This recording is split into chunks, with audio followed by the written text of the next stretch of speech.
గుర్తుంచుకోవాల్సిన పాయింట్స్ ఏంటివి తెలుసా అండి? మొదటిగా, డోంట్ టేక్ లైఫ్ క్యాజువల్లీ. ఈ నూతన సంవత్సరం లేకపోతే ఈ రోజు నుండే ఇంకా నేను నా జీవితాన్ని ఏదోలే వేసారిపోయిందండి నా జీవితం అని మాటలోనే తెలిసిపోతుందండి. కొంతమందితో మాట్లాడితే మనలో ఉన్న శక్తి కూడా, ఉన్న కొద్ది శక్తి కూడా వెళ్ళిపోతూ ఉంటుంది. ఎందుకు? వై డస్ ఇట్ కీప్ అంటే ది డ్రెయిన్ అవర్ ఎనర్జీ. ఎందుకు? వాళ్ళు బాగాలేదు, వాళ్ళు బాధలో ఉన్నారు, వాళ్ళు కోపంలో ఉన్నారు. మనం ఏదో ఉత్సాహంగా సంతోషంగా వెళ్ళినప్పుడు వాళ్ళ బాధలో ఆ కోపంలో ఉంటే మనలో నా కాస్త ఎనర్జీ కూడా పోతుంది. కానీ నేను ఒక్కటే చెప్పగలుగుతాను, don't give others the power to dictate you. నమ్ముతారా? వాళ్ళు కోపంగా ఉన్నారు కాబట్టి నేను కోపంగా ఉండాలి, వాళ్ళు బాధగా ఉన్నారు కాబట్టి నేను ఇంకా అలాగనే ఉండాలి, నా సంతోషం అంతా వాళ్ళ బట్టే పోయిందండి. నేను ఎంతో ఆనందంగా ఉండేదాన్ని అండి పెళ్లికి ముందు, కానీ ఎప్పుడైతే ఈయనను చేసుకున్నానో అప్పటి నుండి నాకు ఏడుపు అని అంటూ ఉంటారు. ఎందుకంటే she has given the power over her mind. తన అథారిటీ వాళ్ళకి ఇచ్చేస్తారు. వాళ్ళు ఎట్లున్నా పర్వాలేదు, నేను మాత్రం నా సంతోషాన్ని, నా ఆనందాన్ని కాపాడుకుంటాను. Don't give others the authority, the power to control your mind, control your emotions. ఈరోజు మీరు ఆనందంగా ఉన్నారనుకోండి, ఎవరో చెదరగొట్టారనుకోండి, no, I'm not spoiling my peace for somebody else. వాళ్ళకి అటువంటి అధికారం ఇవ్వను. నా సంతోషాన్ని, దేవుడు నాకు ఇచ్చిన ఈ సమాధానాన్ని, సంతోషాన్ని నేను కాపాడుకుంటాను. Don't take life casually. Point number 1, don't take life casually.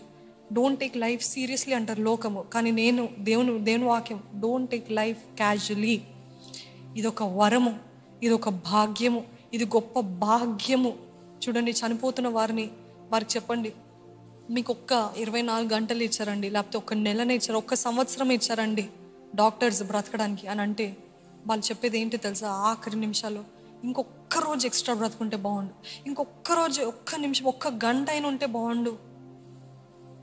ఎందుకంటే the death is very dangerous. అంటే భయపెట్టడానికి కాదండి, ఆ మరణం గూర్చిన మాటని మనకి ఒకలాంటి డిప్రెషన్, కృంగుదల, నిరుత్సాహంకి గురి చేస్తుంది. అంటే ఇంకా నేను చచ్చిపోతున్నాను అంటే ఇంకా వాళ్ళనున్న ప్రాణం అంతా కూడా ఎట్లాగ క్షీణించిపోతుంటుంది. అక్కడే చచ్చిపోయారు మానసికంగా.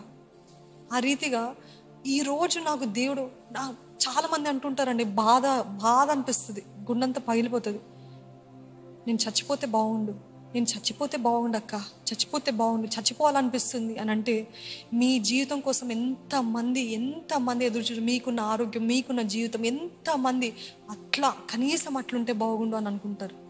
ఈ చిన్న పోరాటాలు, చిన్న సమస్యలు, చిన్న బాధలు బట్టి చచ్చిపోతే ఆ మాట ఈ రోజు నుండి నేను ఆపేస్తానన్న వారు చేతులెత్తి హల్లెలూయా చెప్పండి.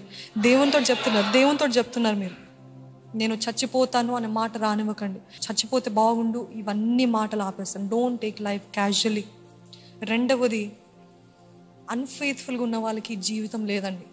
ఏ విషయంలో అయినా, పెళ్లి విషయంలో అంటే వివాహం అయిన తర్వాత వ్యభిచారమో, లేకపోతే వివాహానికి ముందే దేవునికి విరుద్ధంగా అపవిత్రమైన కార్యాలు, లేకపోతే మీరు చెప్పిన మాట మీరు నిలబెట్టుకోకపోతే, అన్ఫెయిత్ఫుల్గా ఉంటే, ఇచ్చిన మాట పైన నిలబడకుండా నెరవేర్చకపోతే అటువంటి వారికి ఫ్యూచర్ లేదంట. మనం జ్ఞాపకం చేసుకోవాలి, అవును నేను ఈ రీతిగా ఉంటే నాకు ఇంకా ఫ్యూచర్ లేదు. చిన్న విషయాల్లో కూడా నేను నమ్మకంగా ఉంటా. అది మనుషుల కోసం చేయట్లేదు, దేవుని కోసం చేస్తాను. ఈ విషయంలో నేను నమ్మకంగా ఉంటా. I will submit the rest in God's hand. God will take care of it. మొదటిగా ఏంటిది? Don't take life casually. మనకి ఇచ్చిన జీవితాన్ని ఏదో వ్యర్థంగా తీసుకోవద్దు, ఏదోలే అనుకోవద్దు. రెండవది, అన్ఫెయిత్ఫుల్ వారికి ఫ్యూచర్ లేదంట, భవిష్యత్తు లేదంట. మూడవది ఏంటిదంటే జీవితము శాపము కాదు, జీవితం ఒక భాగ్యం. ఏది? మరొకసారి అందరు చెప్పండి, జీవితము దేవుడిచ్చిన గొప్ప వరము. చేతులెత్తి హల్లెలూయా చెప్దాము. నాకు ఇచ్చిన జీవితం బట్టి hallelujah Lord, thank you for this privilege that I get to see one more day. ఇంకో రోజు చూసే కృపనిచ్చావు, ఇంకో రోజు చూసే ఆశ, ఇంకో రోజు చూసే ఆరోగ్యం ఇచ్చావు, నీకు వందనాలు. Don't take life as a curse. ఇది శాపం కాదు, దేవుడు ఇచ్చిన గొప్ప వరము. కర్స్డ్ ఎవరు తెలుసా? నరకాగ్నిలో వేయబడేవారు. అందుకనే మన సామెతల్లోనే ఉంటుంది, బైబిల్లోనే ఉంటుంది, a live dog and a live dog is better than a dead lion అంట. అంటే నువ్వు ఎంత గొప్పవాడు అయితే ఏంటి, ఒక చచ్చిపోయిన సింహము కంటే బ్రతుకున్న కుక్కనే మేలని వాక్యంలో ఉంటుంది. అంటే ఏంటి? నువ్వు ఎంత గొప్పడు, ఎంత మహానుభావుడు అయినప్పటికీ నువ్వు చచ్చిపోతే ఇంకా నీకు గతి లేదు, నీకు ఇంకా అంతే, everything is gone. So it is better ఒకవేళ దీనుడుగా పువర్ పర్సన్ ఉండి బ్రతుకున్నా అంటే నీకు ఇంకా నిరీక్షణ ఉంది. అంటే ఏదో ఒక రోజు ఏదో రీతిగా దేవుడు నిన్ను ఆశీర్వదిస్తాడు. కానీ చచ్చిపోతే దిక్కు లేదు. అందుకనే ఆయన take life as a privilege and not a curse. 4వది ఏంటి తెలుసా? No position is above counsel. మనం ఎంత స్థాయిలో ఉన్నా, ఎంత గొప్ప స్తోమత దేవుడు మనకిచ్చిన, ఎంత గొప్ప స్థాయికి ఎదిగినా, ఎంతగా అన్రీచబుల్ హైట్స్లో ఉన్నప్పటికీ మనకి సలహాలు అవసరము. నేను చేరిపోయాను, దేవుడు ఉద్దేశించిన స్థాయికి నేను వెళ్ళిపోయాను, ఇంకా నాకు ఎవ్వరు బోధించనక్కర్లేదు, నాకు ఎవరు చెప్పనక్కర్లేదు అంటే అది అబద్ధము, అది డంబము, అది గర్వము, అహము. ఒక స్థాయికి వచ్చిన తర్వాత సలహాలు తీసుకోవాలి. ఒకవేళ అది మీ భార్య నుండే వస్తుందేమో సలహా, లేకపోతే మీ తల్లిదండ్రులు, లేకపోతే ఎంతో దైవికమైన సలహాలు వస్తే నాకు అక్కర్లేదు అనకండి. అది కన్స్ట్రక్టివ్ క్రిటిసిజమా, లేకపోతే వాళ్ళు కావాలని చెప్తున్నా తీసుకోండి. దాని తర్వాత మీరు టాలీ చేసుకోండి. ఓహో, ఇది నాకు ఉపయోగపడుతుంది. వీళ్ళు క్రిటిసైజ్ చేస్తున్నారంటే నన్ను డిస్ట్రాయ్ చేయడానికి చేస్తున్నారా, లేకపోతే కన్స్ట్రక్ట్ చేయడానికి చూస్తున్నారా అని చూసి, అది డిస్ట్రక్టివ్ అయితే, అది డిస్ట్రక్టివ్ అని తెలిసిన మీరు ఏం చేయాలంటే పక్కన పెట్టేసాలి. నాకు అక్కర్లేదు. అది నన్ను కన్స్ట్రక్ట్ అంటే నేను ఇంకా బెటర్ వర్జన్ అవ్వాలంటే, ఇంకా ముందుకు వెళ్ళాలంటే I will take this suggestion, I will take this interpretation, I will take this. వాళ్ళు ఏమైనా సలహా ఇస్తే నేను పుచ్చుకుంటాను. No position is better than is above counsel. 5వది, ఇతరుల్ని ప్రభావితము చేయాలి. మన జీవితం యొక్క ఉద్దేశము క్రైస్తవులుగా, విశ్వాసులుగా మరలా అది చెప్తున్నాడు. మన జీవితము మన మట్టుకే కాదు, కానీ ఇతరులకి ఒక ఫ్రెష్ సెంట్, ఒక మంచి ఇంపైన ధూపములుగా, ఇంపైన సువాసనగా మన జీవితంలో ఉండాలి. మనల్ని చూసి అందరూ మూసుకుపోద్దండి, మనల్ని చూసి పారిపోవద్దు.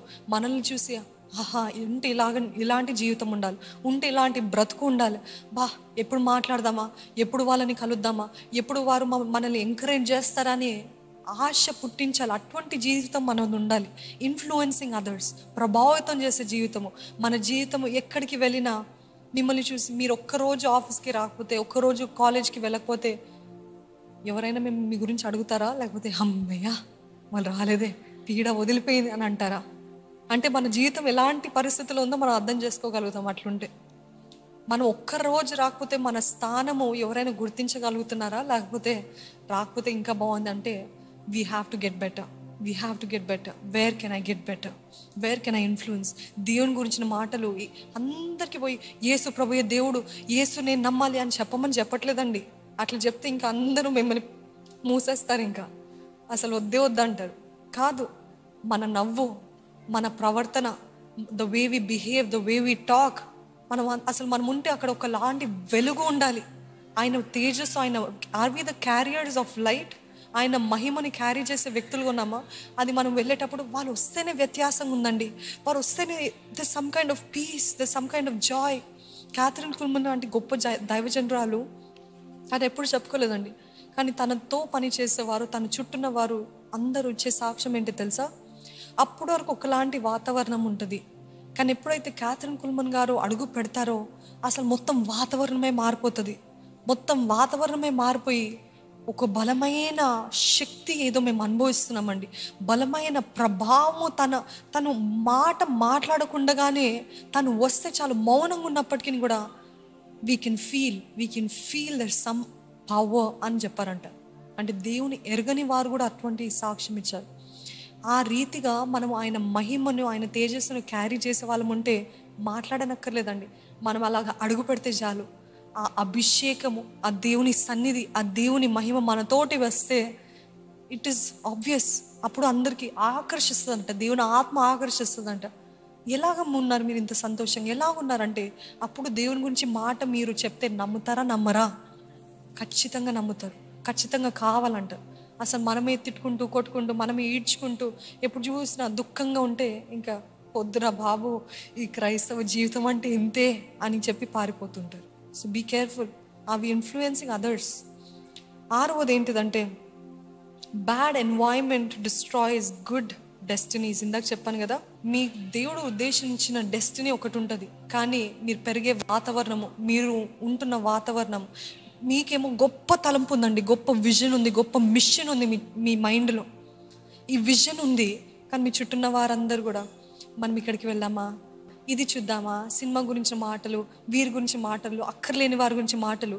మీ ఉద్దేశం ఏమో అంత ఉన్నతముగా ఉంది, కానీ మీ చుట్టూన్న వారంతా కూడా కింద స్థాయిలో ఉండి మాట్లాడితే తెలియకుండానే మీరు కూడా వారిలో ఏకమైపోతారు. అందుకని కొన్నిసార్లు ప్రత్యేకంగా బయటికి రావడం అతి ముఖ్యం. You have a great vision, but you are around people who do not have the same vision.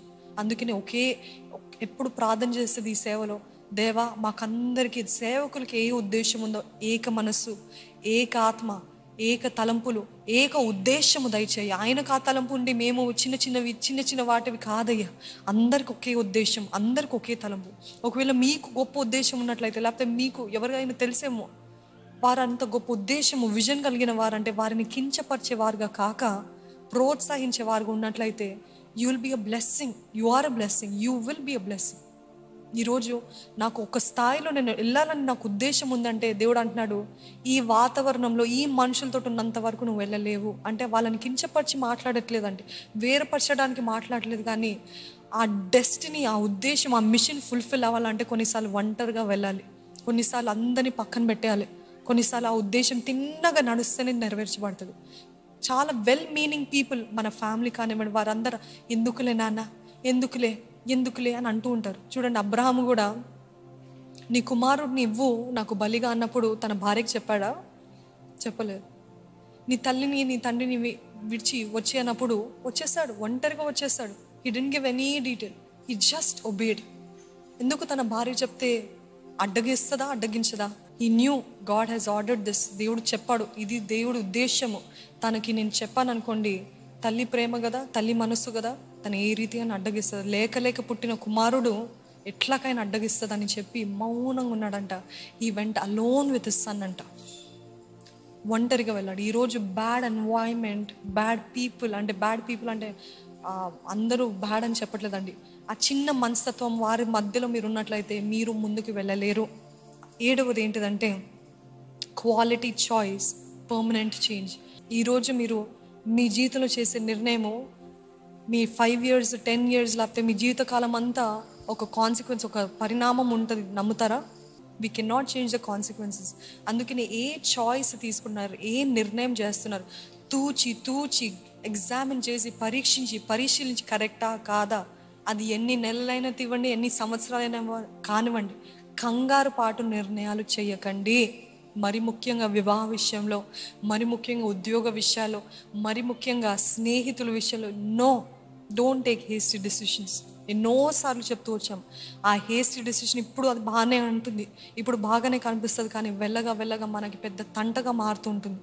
తర్వాత నా జీవితం ఇలాగ అయిపోయిందంటే it is our choice. God gave us choice, he didn't force us. మనకిచ్చాడు దేవుడు నిర్ణయించుకునే శక్తి. నువ్వేం నిర్ణయించుకుంటావు అలాగనే ఉంటుంది జీవితం. నువ్వు ఇది నిర్ణయించుకున్నావా, అదే అనుభవించు. నువ్వు మంచిది నిర్ణయించుకుంటావు, ఇప్పుడు కష్టం అనిపిస్తావు, కానీ వెళ్ళగా సుఖంగా మారుతుంది. ఇప్పుడు సంతోషం కోసం చూస్తున్నావా, సంతోషించు. కొద్ది రోజులే, కొన్ని నెలలే, కొన్ని సంవత్సరాలే, కానీ వెళ్ళగా ఏడుపు వస్తుంది, కన్నీరు వస్తుంది.